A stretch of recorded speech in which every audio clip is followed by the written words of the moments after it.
So when we identify, we have a few different tools to identify.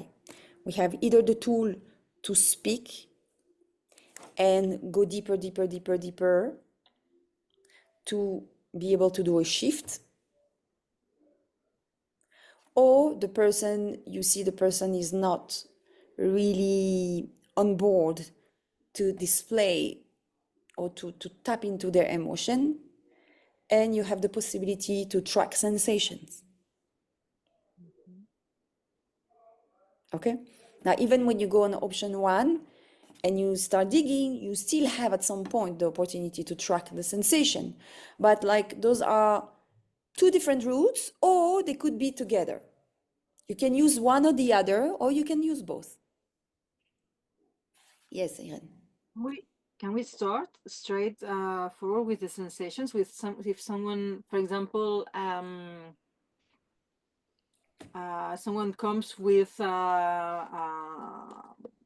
pain, somewhere specifically that she doesn't know why, and they say, okay, let's see what's behind this. Yes. You can say tune into the pain right now. Tune into the pain, and let's tune into the consciousness of the pain.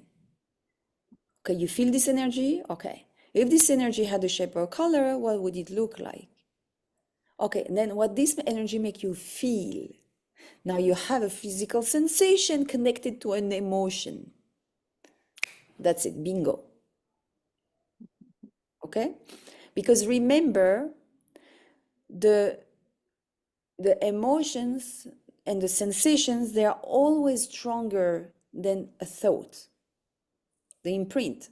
So even when you want to shift something, you always want to link this thought, this pain, to an emotion, to a sensation. What does it feel? Because the sensation and the emotion, this is what you can transmute and replace. Okay, because a thought, it could be, oh, I feel lonely. Okay. Loneliness is a sensation. Where do you feel it in your body? You understand? I don't want to be alone. I don't want to be alone is like the fear. Fear to be lonely. Where is the loneliness in the body? Let's track it. Oh, there is emotion there. So at this moment, you are not trained to actually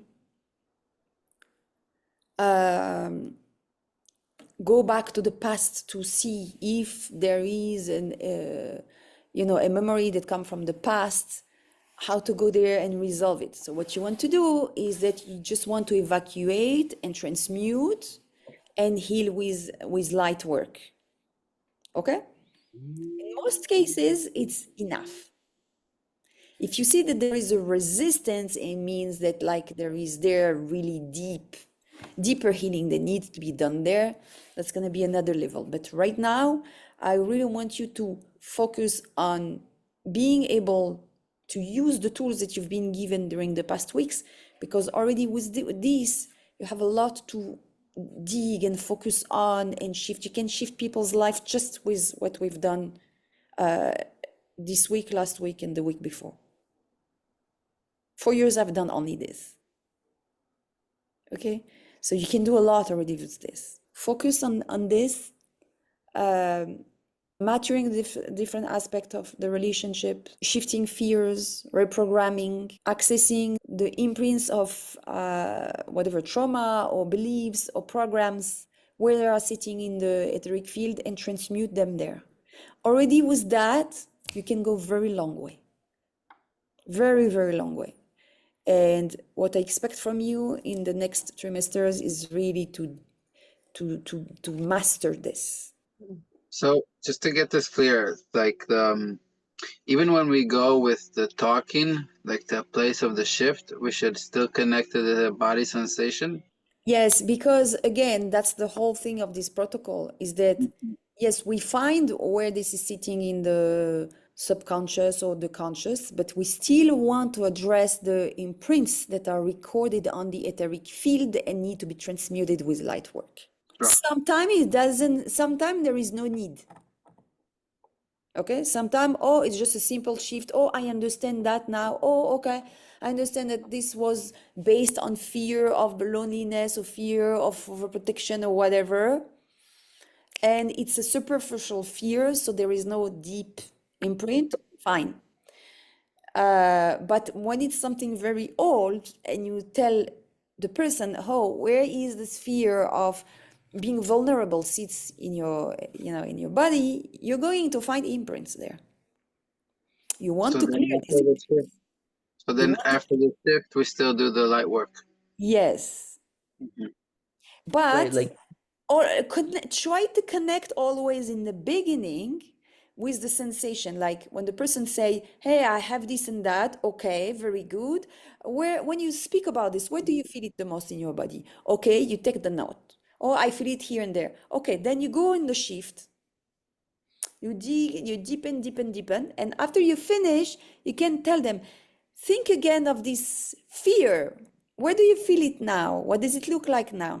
And you're going to see that just with the shift, you would find different imprints in different places, different shapes. Sometimes it's already became so small that there is almost nothing left. But you want to double check after what's left.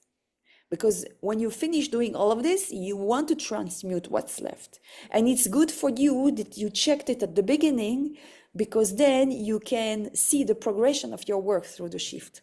So always at the beginning, when the person exposes thing, even before you start the shift, you localize, try to localize where it sits in the body, the shape, the form of the energy. So you know, okay, this is there, but I'm not gonna go do right now transmutation this, because I have the opportunity to bring this work to a level of consciousness that it will be more important and interesting for this person, because then they will do the work in consciousness. It will prevent them to recreate this pattern. So you do this work. After you finish, you say, hey, imagine again yourself in this situation where, okay, what comes up for you in your body now? Where do you feel it? And try to assess a second time. See the difference. See if there is, sometimes they can tell you, oh, no, I don't feel anything anymore. It's completely gone. And you know that you've done your work properly. But sometimes you still have something, then you want to transmute them there. So when you say check again, and the second time is after doing the light work, after the No. Okay. It's after the shift. Okay. After the shift, you ask and you check. Then, if there is still something, you do transmutation. You finish the transmutation with the pipe, and you do the light work Okay. to make sure that you leave a clear space. Okay, and sometimes if you see the people is not able to do all of these shifts and is not interested or whatever, you just go to light work directly, and then you recheck when you're done. You recheck, think again of this situation, and check where is the imprint standing.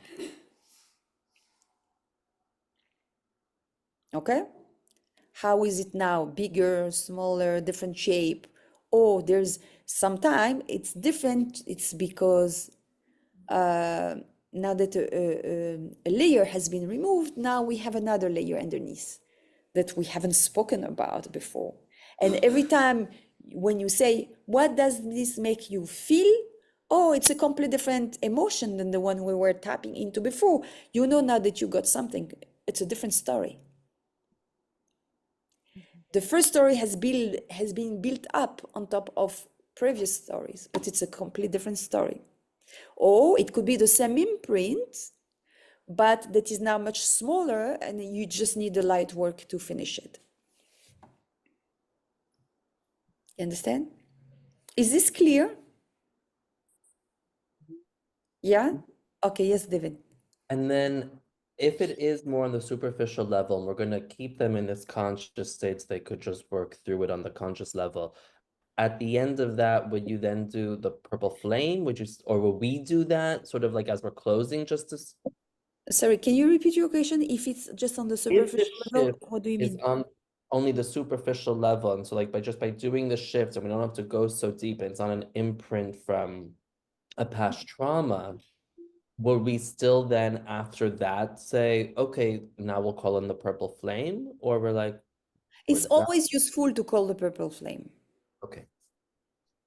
It's always useful, but it's good to assess again what you're transmuting before you do it. Okay. But again, you're gonna walk very differently according to the type of people you have in front of you. Not everybody is ready to work with you in the same way. Some people have different abilities. You understand? So you're going to adapt yourself to the person you have in front of you. Mm-hmm. That's why I'm giving you different ways, because there are different type of people. You're going to approach them in different ways. Also, if people come back a few times, you don't want to approach them always in the same way. Okay? Because you want to surprise them. Otherwise, their mind is running before and is anticipating, and then, you understand? You always want to surprise them. Always try to be inventive, creative. So their mind doesn't get bored and get surprised, because the effect of surprise is what allows you to get deeper. You know, to surprise someone is one technique of hypnotism. So if you get them into a semi-hypnotic state, you have more chances to access deeper memories or deeper imprints. Does it make sense to bring them using the meditations that you gave us during the last year? For example, going to explore a little bit more like the relationship with the inner child, or all these kind of relationships that you gave us. If you feel that there is a work to do with the inner child, then you do it yourself. You don't give them any meditation. You do it yourself. No, the meditation are just for you. It's not to give to anyone. Okay? So if you feel there is a work to do with the inner child, you can take them through this work.